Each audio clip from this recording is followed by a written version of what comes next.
Where do we go from these guys? It doesn't get hotter than this. The fog of official denial has lifted. In a dramatic turn of events, New Vision has confirmed that Corporal Humphrey Mwanguzi, a bodyguard attached to Speaker Anita Mo, has been apprehended for the shooting of a female motorist along Mackinnon Road. This official confirmation, published just 3 hours ago, definitely validates the analysis that we previously made on a previous commentary advance, that the killing was not a counter-terrorism stop over a suspicious route, but a lethal case of VIP security impunity.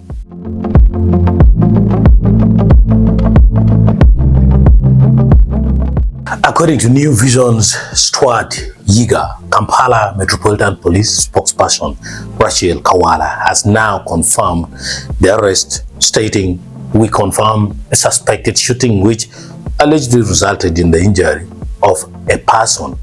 We have picked up interest and investigations are ongoing as we trace for the victim."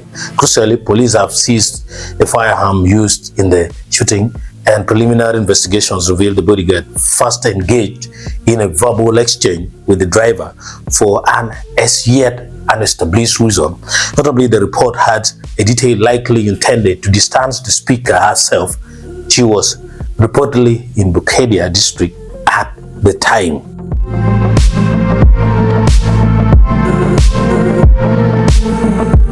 From the outset, this publication highlighted an attempted concealment of truth.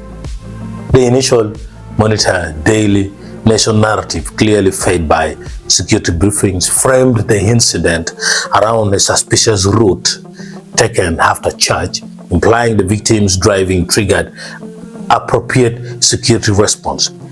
We argued this was a retroactive justification. The logic collapsed under scrutiny. Why would questioning a driver's route escalate within seconds to lethal gunfire? Hope you remember that. That story simply did not hold. We identified the far more credible parallel. The December 2024 shooting of truck driver Julius Semwaka near Sheraton Hotel, killed by VIP protection officer for failing to give away. History has tragically rhythm. The true motive was always a traffic obstruction of a VIP convoy, masked as a security interrogation. New Vision's confirmation of a verbal exchange for an unestablished reason now exposes how the suspicious route tale was a flimsy construct designed to shield a trigger-happy bodyguard.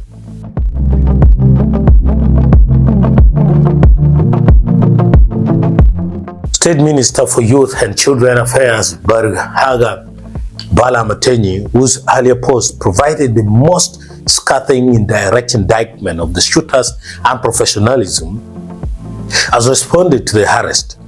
Quoting New Vision's confirmation, he posted, "Thank you to the police UG for taking action."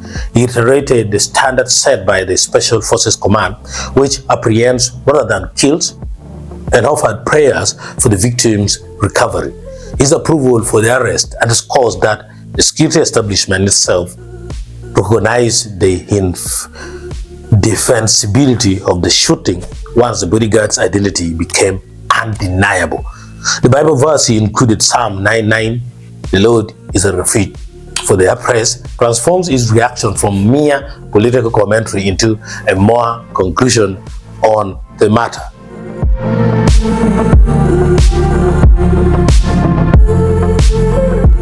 Our previous analysis was unequivocal. The truth that appeared strongly true was the online linking the shooter to speaker amongst team. The New Vision report indicates that position entirely.